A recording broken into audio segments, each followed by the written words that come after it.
Oke, bismillah. Assalamualaikum warahmatullahi wabarakatuh. Apa kabar semuanya? Saya doakan semoga tetap semangat dalam belajar dan selalu diberikan kesehatan oleh Allah Subhanahu wa taala. Nah, pada pertemuan kedua kali ini dalam masa pandemi ya tentunya, saya akan mencoba menggunakan model pembelajaran flip learning di mana kalian bisa belajar dari rumah dan nanti saya akan kasih materi terlebih dahulu dan nanti akan ada tugas yang akan kita bahas atau kita diskusikan ketika kita Zoom meeting ya ataupun menggunakan Google Meet.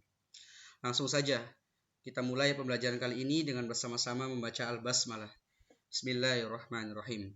Nah, di sini saya sudah membuat PowerPoint mengenai pertemuan kedua kita yaitu tentang sistem hukum dan lembaga peradilan. Oke, saya perbesar dulu layarnya. Nah, sudah muncul sistem hukum dan lembaga peradilan. Negara kita adalah negara hukum yang tentunya negara kita ketahui bersama terdiri dari berbagai macam suku, bangsa, bahasa, daerah, ataupun agama. Nah, untuk tidak terjadi konflik, maka dibuatlah suatu hukum yang mengatur seluruh bangsa Indonesia dalam suatu undang-undang negara Republik Indonesia. Dan di situ tentunya ada sistem hukum dan lembaga peradilan. Nah, untuk lebih jelasnya, mari kita langsung simak bersama. Nah, standar kompetensi bisa dibaca sendiri. Ada kompetensi dasar dan indikator pencapaian yang harus kalian capai pada pertemuan kali ini. Oke, langsung. Nah, langsung. Apa itu sistem hukum? Sistem hukum adalah suatu kesatuan yang terdiri dari unsur-unsur yang mempunyai interaksi satu sama lain dan untuk bekerja sama dalam mencapai tujuan kesatuan tersebut. Kesatuan tersebut diterapkan terhadap kompleks unsur-unsur yuridis seperti peraturan hukum, asas hukum, dan pengertian hukum. Nah, jadi sistem hukum ini adalah suatu kesatuan yang terdiri dari unsur-unsur hukum seperti peraturan hukum, asas hukum, dan pengertian hukum. Selanjutnya, ada pengertian lembaga peradilan nasional.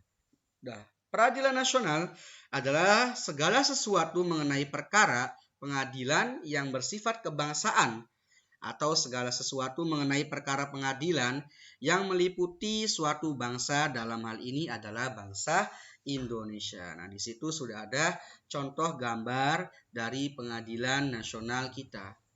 Tentunya ada terdakwa, saksi, dan hakim yang terpenting. Nah, itu. Peradilan ini digunakan untuk mendakwah atau menjatuhi hukuman untuk si pelanggar hukum sesuai dengan hukum yang ada dan tercatat dalam Undang-Undang Dasar Negara Republik Indonesia. Lalu, apa itu hukum? Nah, hukum adalah suatu sistem yang terpenting dalam pelaksanaan atas rangkaian kekuasaan kelembagaan dari bentuk penyalahgunaan kekuasaan dalam bidang politik, ekonomi, dan masyarakat dalam berbagai cara dan bertindak. Nah, jadi hukum itu adalah sistem atau sistem pelaksanaan atas rangkaian kekuasaan ketika ada penyalahgunaan kekuasaan dalam bidang politik, ekonomi maupun masyarakat. Jadi ketika ada penyalahgunaan dalam hal politik, ekonomi maupun masyarakat, maka itu akan dijatuhi hukuman ya dan akan dibawa ke pengadilan lalu dijatuhi hukuman sesuai dengan pasal yang mereka langgar. Jadi hukum ini sangat penting nih, sistem yang terpenting dalam pelaksanaan kekuasaan kelembagaan ketika ada atau terjadinya penyalahgunaan dalam kekuasaan atau kelembagaan tersebut. Di situ hukum. Nah, ciri-ciri dan unsur hukum. Nah, ciri-ciri hukum yang pertama adalah peraturan mengenai tingkah laku manusia dalam pergaulan masyarakat. Yang kedua, peraturan itu diadakan oleh badan-badan resmi yang berwajib. Yang ketiga, peraturan itu bersifat memaksa. Yang keempat, sanksi terhadap pelanggaran peraturan tersebut tegas. Yang kelima, berisi perintah atau larangan. Dan yang keenam, perintah dan larangan itu harus dipatuhi oleh setiap orang, khususnya warga negara Republik Indonesia. Itu ciri-ciri hukum. sifatnya tegas dan bersifat memaksa. Nah, lalu ada unsur hukum. Unsur hukum secara umum meliputi peraturan yang mengatur tingkah laku pergaulan masyarakat, peraturan diadakan oleh badan-badan resmi yang berwajib, peraturan itu bersifat memaksa, dan sanksi terhadap pelanggaran peraturan tersebut adalah tegas. Unsur hukum lainnya ada dua, ada unsur hukum idil dan unsur hukum real. Dan itu nanti bisa kalian baca di buku LKS kalian. Nah, selanjutnya ada penggolongan hukum. Hukum digolongkan menjadi beberapa golongan, di antaranya sebagai berikut. Yang pertama ada hukum berdasarkan bentuknya, ada hukum berdasarkan sumbernya, ada hukum berdasarkan sifatnya, ada hukum berdasarkan tempat berlakunya, ada hukum berdasarkan waktu berlakunya, ada hukum berdasarkan wujudnya, ada hukum berdasarkan isinya, dan ada hukum berdasarkan cara mempertahankannya. Nah, di situ ada hukum tertulis, tidak tertulis. Nah, nanti untuk lebih singkat dan jelasnya bisa kalian baca di buku LKS kalian. Nanti kita akan diskusikan dalam pertemuan Zoom meeting yang akan kita laksanakan nanti. Oke, selanjutnya. Sumber hukum material dan sumber hukum formal. Sumber hukum material adalah sumber hukum yang menentukan isi hukum itu sendiri.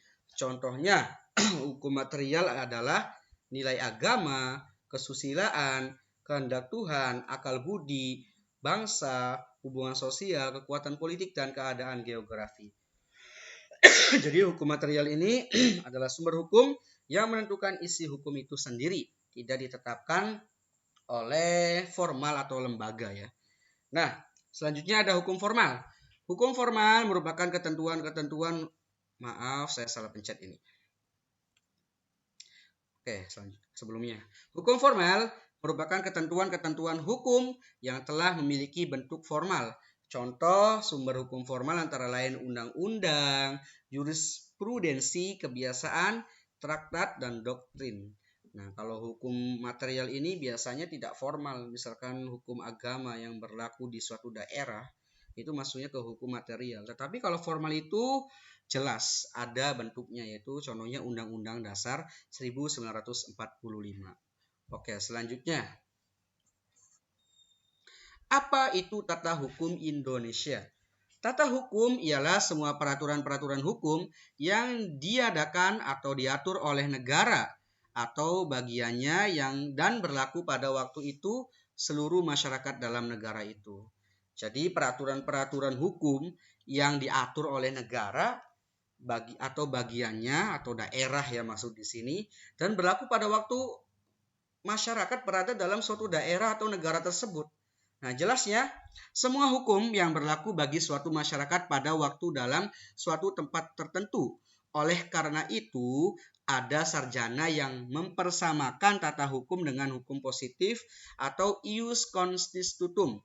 Tujuan tata hukum tersendiri adalah untuk mempertahankan, memelihara, dan melaksanakan tata tertib di kalangan anggota-anggota masyarakat dalam negara. Itu dengan peraturan-peraturan yang diadakan oleh negara atau bagian-bagiannya.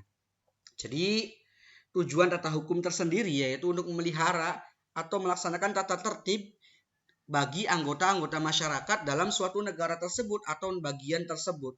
Nah, tata hukum Indonesia ditetapkan oleh masyarakat hukum Indonesia atau oleh negara Indonesia ketika 17 Agustus 1945. Jadi ketika Indonesia merdeka, di situ pula ditetapkan tata hukum negara Republik Indonesia. Oke, selanjutnya, thank you. Terima kasih telah menyimak video singkat dari saya. Nanti untuk lebih jelasnya bisa kalian baca lagi LKS kalian atau materi yang nanti akan saya kasih ataupun dari sumber-sumber internet. Nah, di sini ada foto kita bersama ya. Oke, sekian video singkat dari saya. Mohon dipelajari dengan baik, disimak dengan baik, dan nanti kalau yang tidak paham bisa ditanyakan via WhatsApp ataupun membaca materi lewat internet atau lewat Google atau lewat buku, dan lain sebagainya. Terima kasih. Sekian dari saya. Tetap semangat dalam belajar. Wabillahi taufiq wal hidayah. Wassalamualaikum warahmatullahi wabarakatuh.